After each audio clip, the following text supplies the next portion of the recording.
So we'll have Minister Tufton first. When he is finished, we expect that the Met Service team will be ready by that time, and we will have them and Minister Samuda, and then after that we will have Minister Vaz come to you. So first up is Minister Tufton. Good morning, Minister.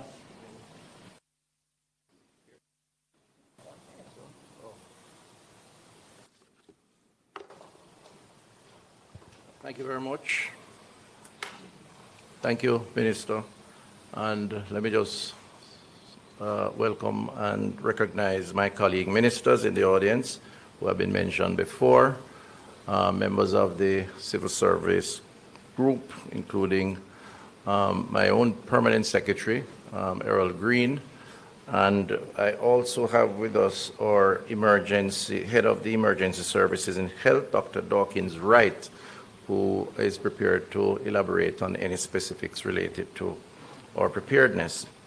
So I'll give you an update on our plans and what the possible impact of the storm is likely to have on the health services. So we do anticipate, even though we hope not, that given what is being projected, that there will be some disruption in our health services, interruption of supply chains, including for medications, the possibility of injuries from wind damage, debris, and falling trees, the risk of waterborne or vector-borne diseases from flooding and stagnant water, challenges to our most vulnerable, among them people living with chronic diseases, the elderly, persons with disabilities, pregnant women, and children.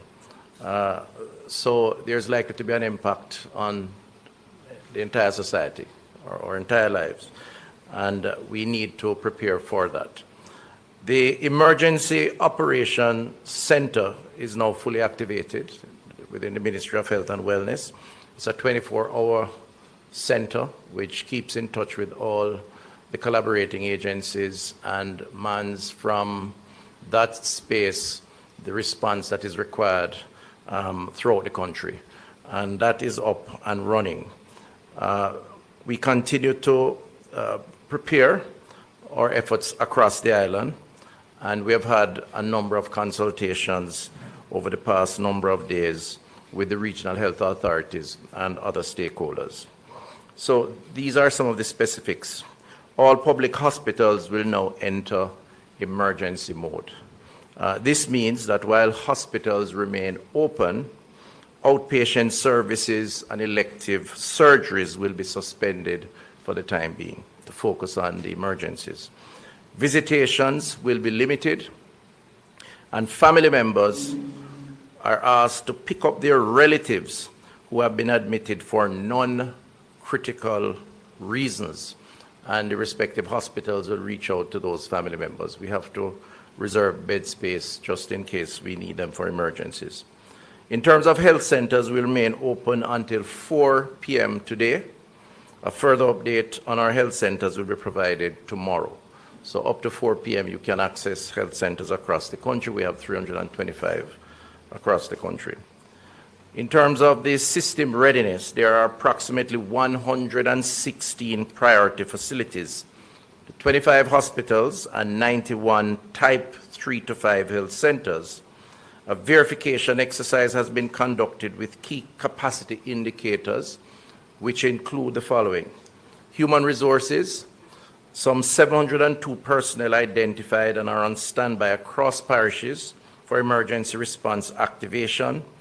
All assessed facilities have documented staff welfare measures in place, so we have personnel in place. Secondly, command and control, 100% of priority facilities have established identifiable command centers to coordinate emergency response operations with clearly defined roles and responsibilities.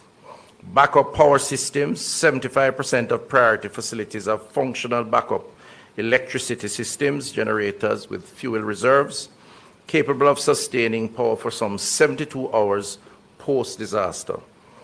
And the generator project has equipped some 21 primary care facilities increasing the total to 60 facilities across the country. This is for primary care, the health centers. Medical gas and supplies, 100% of priority facilities have sufficient medical gas supplies, estimated to last some 72 hours. Strategic stockpiles of medications and medical consumables have been verified and are maintained at a minimum 72-hour level. Infection prevention and control, 100% of priority facilities have been documented infection prevention and control protocols and system visibly in place.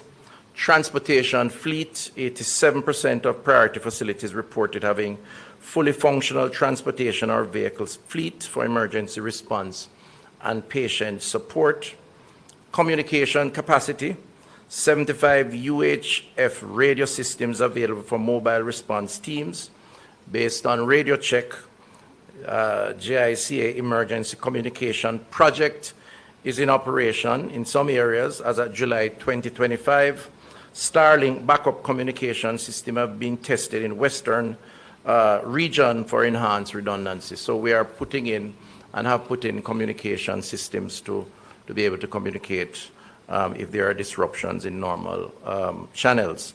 Surge capacity, hospital inpatient capacity of approximately 5,000 beds, 20 operating theater units, 19 emergency rooms across the public system. And there are plans for the rapid redeployment of mobile response teams if required. And there's one functioning field hospital, which is currently being deployed at the Maypen Hospital. Multi-sectoral coordination, parish, hospital, and National Health Disaster Committee meetings have been convened. The Water, Sanitation, and Hygiene Coordination Committee has been established and engaged with partner agencies, including agencies that are here, the NWC, UNICEF, Food for the Poor, JDF, and the NWA. I want to just use the opportunity, having given these specifics, to encourage Jamaicans to work with us to ensure their safety and good health during this period. Ensure that you have at least 72 hours of essentials in a storm-ready kit, somewhere that it can keep dry, okay? And storm-ready kit is sophisticated sounding, but it could be a plastic bag. Ensure that you include in this non-perishable food. Spoiled food can be a source of serious health concerns if you have no light and your refrigerator goes down. So the tin stuff, right? And other non-perishable foods. Water is essential because waterborne diseases tends to be the logical consequence after a storm.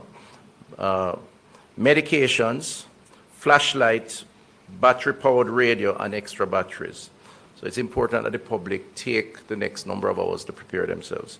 If you have chronic illnesses like diabetes, hypertension, kidney disease, respiratory ailments, ensure that you have your medicines and know how to take them if services are disrupted.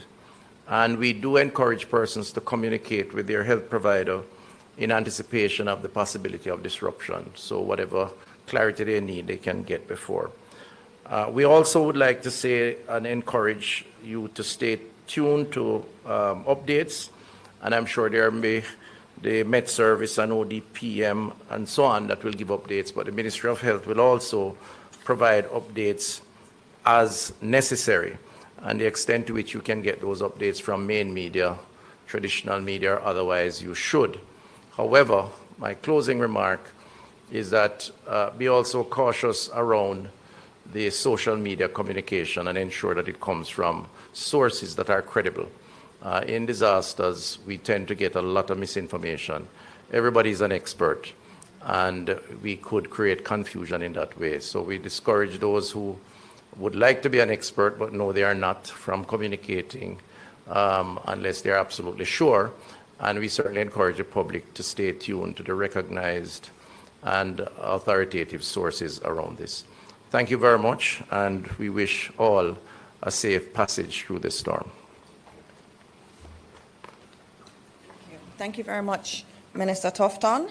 And I know that his permanent secretary is here, Errol Green, I acknowledge you, Permanent Secretary in the Ministry of Health and Wellness, and he is also going to be staying to answer some of the questions at the end. So we have a lot of updates to get through, and the man of the moment, usually you're used to seeing Evan Thompson, but today we have a really wonderful person from the Met Service, Rohan Brown, who will be the one that will be providing the update. And so he will be coming to do his presentation. And after that, we will have Minister Samuda coming forward also. So please welcome Rohan Brown from the Met Service, a new voice for us here. Thank you.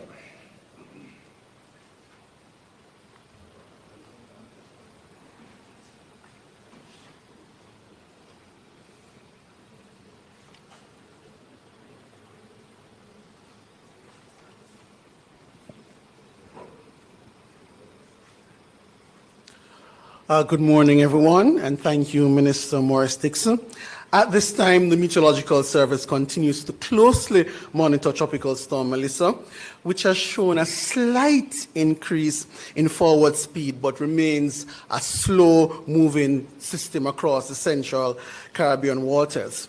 Now, for those tracking as of 10 a.m., the center of Tropical Storm Melissa was located in latitude 15.5 degrees north, 74.9 degrees west, or about 215 miles southeast of Kingston, Jamaica.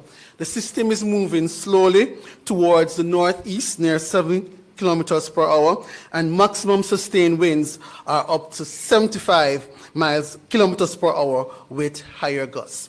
Now, we have gone from a tropical storm watch to a warning because tropical storm conditions are likely within 36 hours within the Jamaica area. And we have also gone to a hurricane watch because hurricane conditions of 119 kilometers or more in terms of wind speed are likely over Jamaica over the next 48 hours.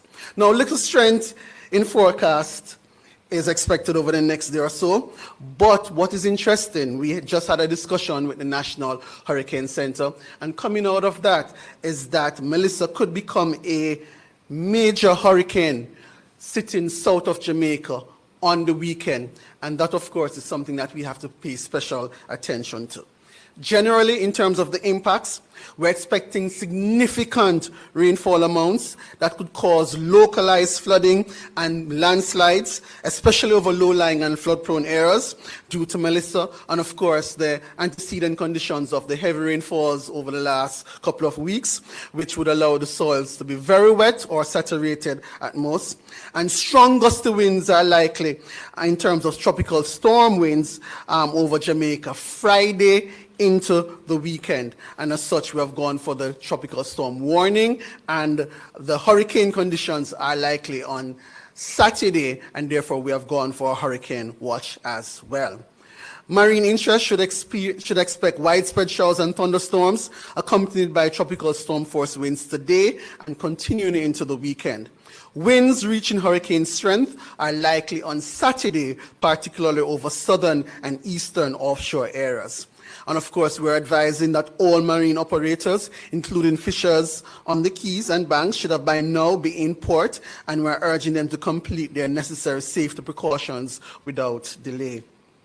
At this point, it is important for the public to understand that the system is still evolving. And because it's evolving, while it remains a tropical storm, any change in the forward speed and the structure could alter the expected impacts for Jamaica. Therefore, we urge everybody to be vigilant, to keep monitoring official updates from the Met Service, and of course, to stay tuned to the Meteorological Service, your source of information. We continue to provide updates every 3 hours as necessary, and in coordination with the National Hurricane Center in Miami, the Ministry of Water, Environment and Climate Change, the Office of Disaster Preparedness and Emergency Management, and other responsible agencies, we are coordinating for this storm. In our profession, we always pray and hope for the best, but we always plan for the worst. So in this case, we are praying that God will protect and bless Jamaica land we love, and we are going to plan and prepare for this storm. Thank you, Minister.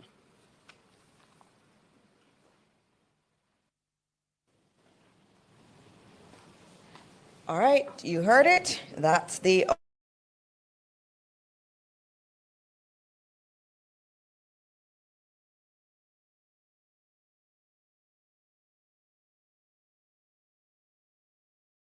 Oh, Darrell Vaz now come to give the update, available to take your questions at the end. So even if you don't hear them give an update, they are all here. Everybody that I announced is here to take questions. Welcome, Minister Vaz. That one. Morning, ladies and gentlemen, colleague ministers, PSs, and of course, heads of agencies and partners. So the Ministry of Energy, Telecommunications and Transport cover a number of essential services, which I know there are questions that are being asked. So I'm going to give an overview. We have heads of agencies here. We also have President of JPS and others that are here, Digicel and Flow, Stephen Price, who is here from Digicel. Okay, and Digicel, which are critical stakeholders in times of emergencies such as this. So as the country continues to prepare for Tropical Storm Melissa, Ministry of Energy, Transport and Telecommunications has been working closely with our utility providers, transport entities and telecommunication providers to ensure a coordinated national state of readiness. I'm going to leave JPS for last. And I'm happy to see my good friend Hugh Grant here. So let us start with Petrojam. We have activated all refinery emergency systems and confirmed sufficient fuel supplies.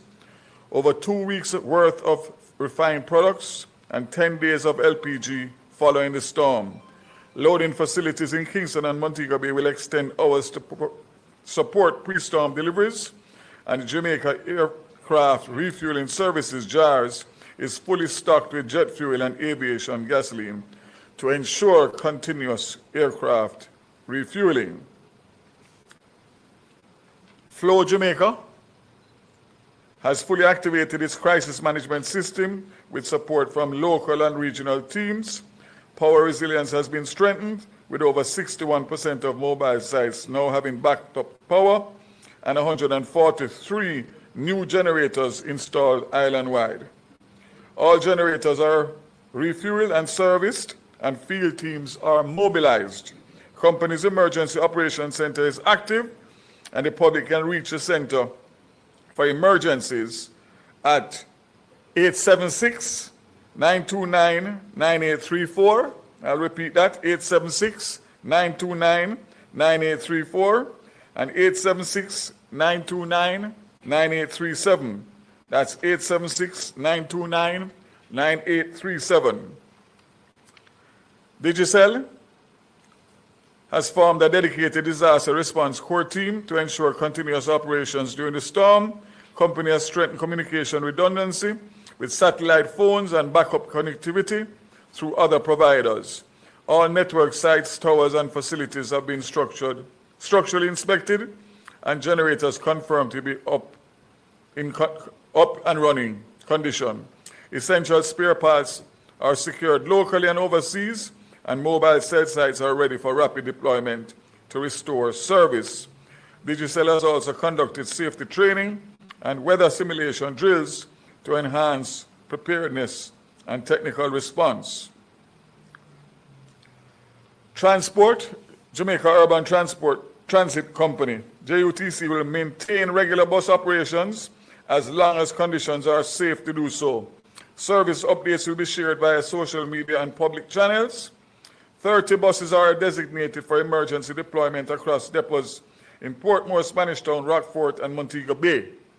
Each depot has activated an emergency operations committee, and the JUTC representatives are embedded in national and parish emergency centers for coordinated response. All depots, fuel stations, and assets have been secured, and the company is prepared to support evacuation and transport efforts if needed. Montego Bay Metro, Western Transport Operations, remains fully operational and will continue to provide service as long as weather conditions allow. Toll authority, highway operators, very important. Highway operators are now on alert to respond to any emergency direction that the minister may issue when it becomes necessary, which means that if the storm or the hurricane is creating panic and the highways are congested, I will give the direction to open the highways, toll booths, free of cost to the commuters during the period of the storm. Airports Authority of Jamaica, important for those of you who might be planning to leave.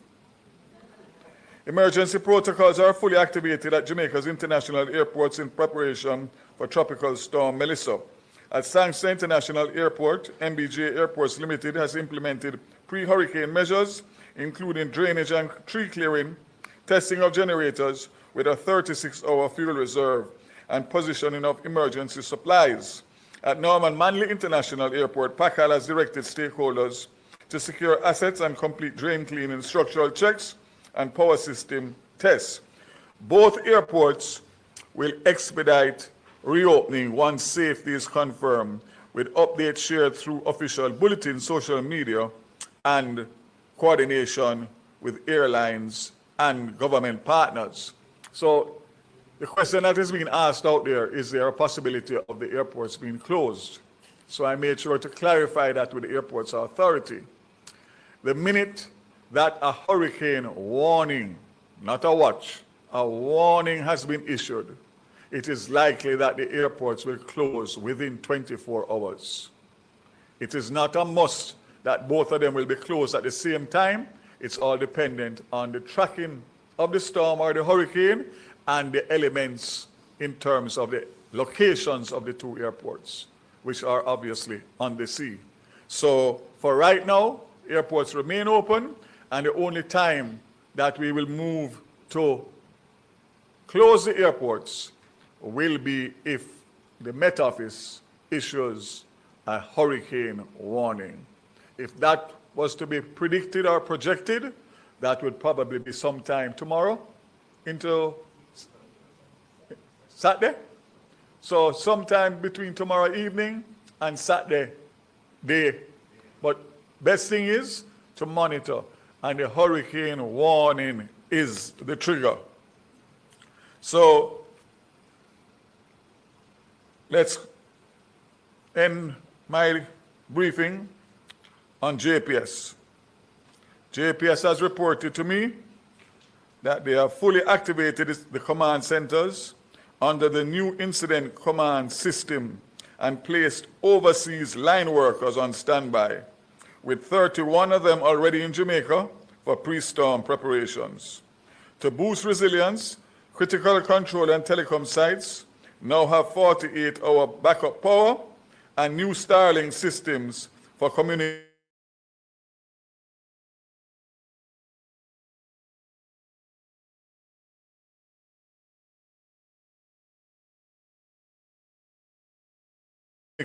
with over 115%, and grid reinforcement have been intensified, especially in key transmission areas across western and eastern parishes. JPS is coordinating closely with national agencies and utilities to ensure safe access and timely and consistent customer updates. So this is welcome news to me, and it obviously is as a result of our experiences of Beryl. So I want to say that I can see that the JPS is being proactive, and I see Mr. Hugh Grant here, and I know he and I will be having several conversations between now and whenever the event, as I know that he would not like for he and I to have the same words that I had last year, this time with Beryl. I'm going to ask him to say a few words. You want to wait until after Minister Samuda? You can do now. And just to say to JPS, I know that you are doing tree line clearing, and I know I have reported already that some of your contractors, who I'm sure are being paid to remove the debris, are finding the easiest way, which is the gullies across Jamaica, which are only going to make matters worse for us. So I'm asking you, please, sir, as a matter of duty today, to make sure that those areas are inspected and satisfactorily signed off by JPS and not rely on those contractors who have a habit of finding the shortest route to make the best and the most money. Zero tolerance.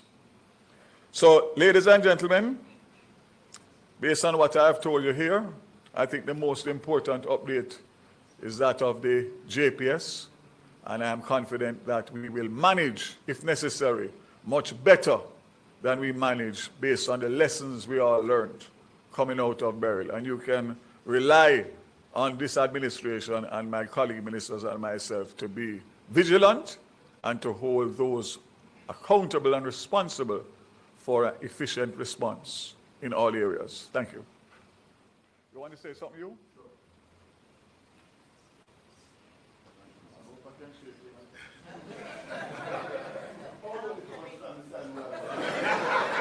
That's the kind of partnership we're going to have. Thank you, I appreciate that. Didn't get me, eh? Good morning, everyone. Good to be here and appreciate you all. Yes, I could get you many. So as you heard Minister Vaz said, JPS stands ready and prepared to respond to the storm. Let me start by saying a tremendous thanks for the partnerships with many key stakeholders that as a result of that has positioned us very well. I want to say special thanks to my partners in terms of my fellow utilities. I see Stephen Price here, I see Kevin here, and I also know the other Stephen Morad. We have been in several conversations.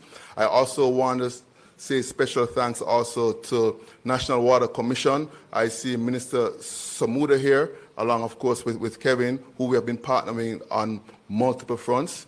We have also been partnering with the National Works Agency, so thanks to that also for the partnerships, and many other partnerships, including the hospitals, whereby Minister Tufton and his team.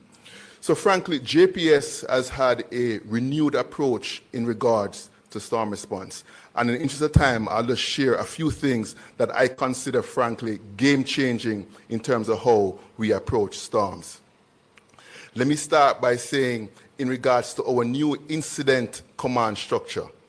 We implemented a new incident command structure post-Beryl, and what does that do for us? One, it streamlines communication by having clear roles and responsibilities for our personnel.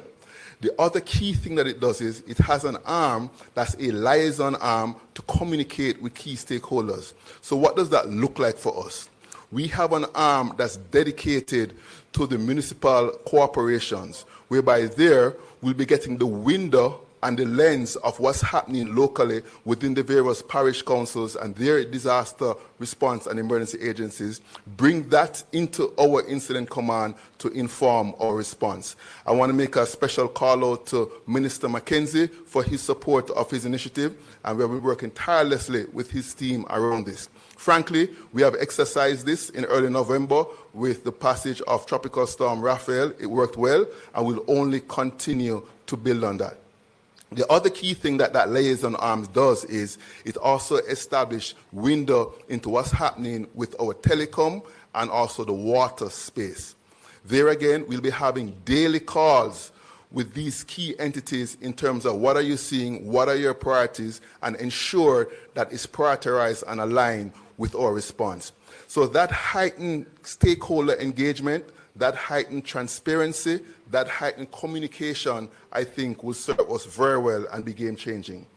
The other thing that we did is, before the storm arrived, we have mutual aid resources. So we have boots on the ground right now that we brought in from our peer Caribbean utilities to help in regards to line workers and storm response. So we are expecting in the order of 60 additional line workers to augment and bolster our internal workforce. Just by order of magnitude, that's upward of 30%. That right there is game-changing. That is what best in class looks like. We were not waiting on a storm to arrive, wait until the aftermath, and then determine resources. We have preemptively utilized our models, brought boots on the ground from day one, so once it is safe to do so, we will be out there responding. We have also activated our incident command structure, whereby we're going to be working 24/7, non-stop, to safely and timely restore power to our customers. We're going to have very open and transparent communication, and we're going to be aligned around the priorities of ODPEM and other key stakeholders to ensure that we get the lights back on as safely and as quickly as possible. With all that being said, let us be frank. We have faced multiple weeks of significant rainfall. What does that mean for us? The ground is saturated. Saturated ground combined with increased rainfall in the order of what I'm hearing 6 to 12 inches, plus winds sustained in the order of 50 miles per hour, increases the likelihood of power outages. So I'm standing here to let you know the lights are going to go out. So let us plan for the lights going out. With that being said, we are committed, we are positioned, we are resourced, and we stand ready to respond. I also have confidence in the work that we have done in regards to our infrastructure improvement. Minister Vaz mentioned the intentional focus on vegetation management. Frankly, we have changed our strategy around vegetation management, whereby we're being more intentional in removing trees. Before, there was a strategy of having covered conductors in the vicinity of trees. But what we saw is that works well on a blue sky day. However, during storms, what happens? The tree falls. Where does it fall? Into your line. So we're removing the vegetation, and we have done that. We have done over 7,000 kilometers of lines, way ahead of our targets for this year. With that being said, I kindly take the minister's feedback in terms of an opportunity for us to do a better job and hold our contractors accountable with the cleanup that has not gone unnoticed. I'll take that back, and we'll redouble our efforts in that regard. The other thing that we have done is we have increased our spend in regards to our infrastructure and the rollout of smart devices. What does that look like? We have partnered with the Ministry of Health, Minister Tufton and his team, where we now have smart devices on priority circuits supplying hospitals. What does that mean? We have devices that can sense outages, and automatically transfer to other circuits, thereby restoring power. We have also partnered with Minister Samuda and his team, whereby we have prioritized circuits that are feeding critical water pumps. One such thing is in Logwood on the west, where a critical pump supplying the entire western area. We have reinforced the grid, we have enhanced our grid management, and we have open communications to these facilities. That would help us to have a much better response. The other thing that we have done is created more visibility around the grid, whereby we have rolled out our smart meters. With that, I'm going to close by saying, safety is our North Star. And the safety of the members of the public, the workers, and all who are out there responding is of ultimate and utmost importance to us. That will guide us in what we do each and every day, and we stand united with all to share and respond. Thank you very much. I appreciate you all. Thank you. You can say a last word. I can say he could have summed it up by saying easily that he got my memo from last year. Thank you, and thank you, Mr. Vaz. Thank you to you from JPS, and I can assure Jamaica that Minister Vaz has your back. We know that last year it did not go well, and I know last year I hosted the prep meetings before the storm, and everybody said all the right things, and it didn't go as planned. And I know Minister Vaz is going to make sure that things go better than they did last year. We are now going to hear from the other telecom provider that's really, really important and Jamaica wants to hear from, and that's the NWC. And with us we have Kevin Carr, the acting head of the NWC, who will come forward to do a quick presentation.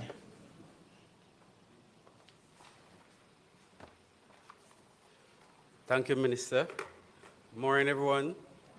Especially morning to my NWC team members who are committed and working hard to ensure that the plans that I will be presenting here today, we actually put them in place to ensure water is supplied before, during, and after the passing of Melissa. So today, my presentation will be in 4 parts. I'll provide some context, preparedness measures, and our public communication support, and I will close by reinforcing the Team NWC commitments. Although the 2025 Atlantic hurricane season has thankfully been less active than initially predicted, the National Water Commission remains on full alert. With Tropical Storm Melissa now developing in our region, we continue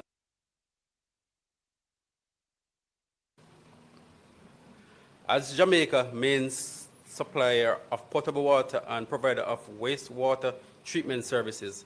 The NWC recognizes how critical it is to maintain water and wastewater services before, during, and after any major weather event.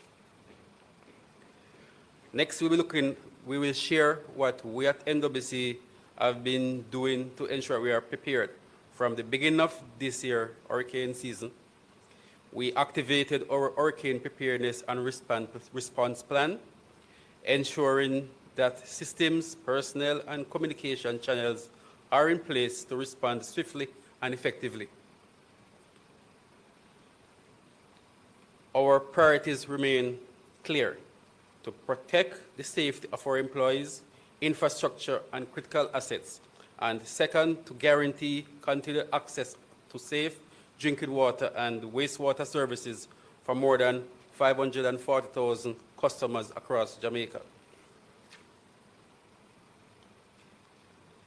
Next, I will share our current state of readiness for Tropical Storm Melissa.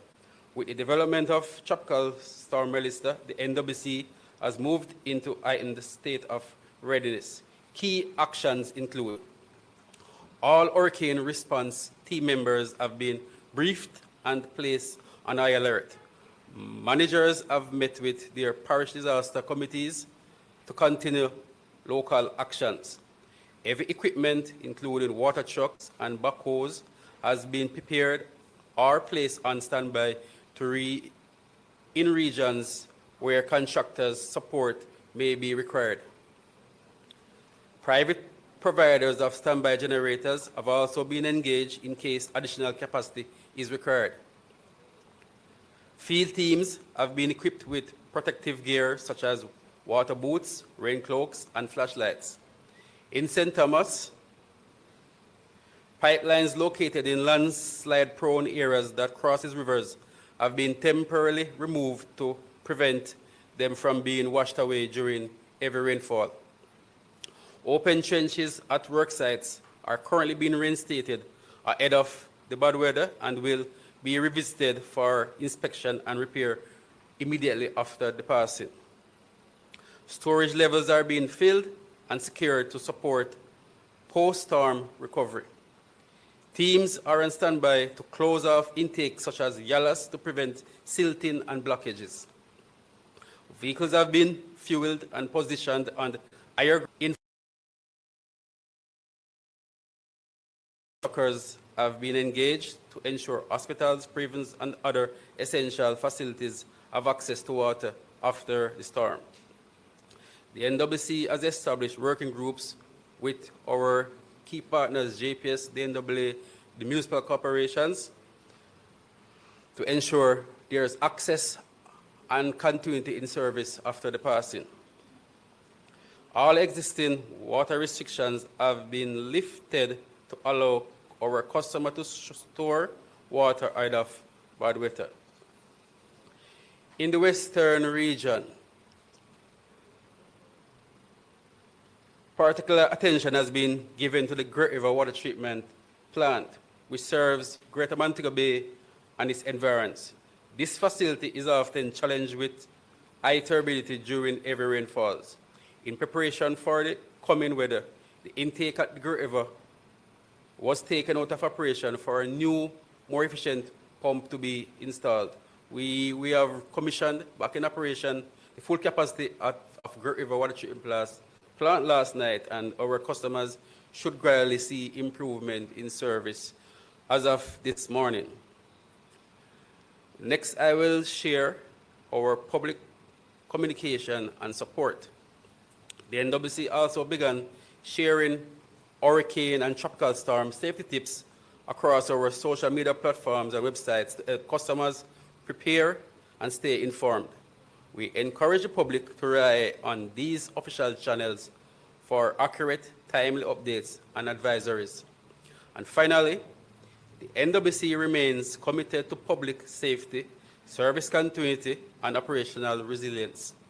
We extend sincere thanks to all our dedicated teams across the island who continue to work tirelessly to keep water flowing and wastewater systems functioning under challenging conditions. We urge everyone to stay safe, follow the instructions of the national authorities, and continue to conserve water as we monitor the progress of Tropical Storm Melissa. Thank you. Thank you, Mr. Carr. Our last speaker will be Minister Samuda for today. We're going to be taking a lot of questions right after Minister Samuda. Everybody who is here in the audience can answer questions from the media, and so we'll get to that very quickly. So over to you, Minister Samuda. Thank you, Minister. Allow me to acknowledge Minister Desmond Mackenzie, who is joining us online, and thank him for the leadership he has been displaying since we've been under threat with the storm. Allow me to acknowledge all colleague ministers, permanent secretaries, heads of agency, indeed members of the utilities who have joined us. See JPS, Flow, Digicel, and of course NWC. I started yesterday by reminding folks that the situation is indeed serious.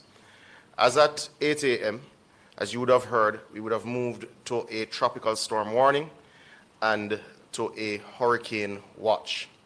Now, as we said yesterday, that means it is indeed time not to panic, it is in time to plan. What you would have heard thus far is that planning has indeed been underway since Hurricane Beryl last year, under the leadership of Prime Minister Andrew Holness and indeed Minister Desmond Mackenzie. All of our disaster risk management systems are indeed in place, and we've been working seamlessly together with him through the Met Service.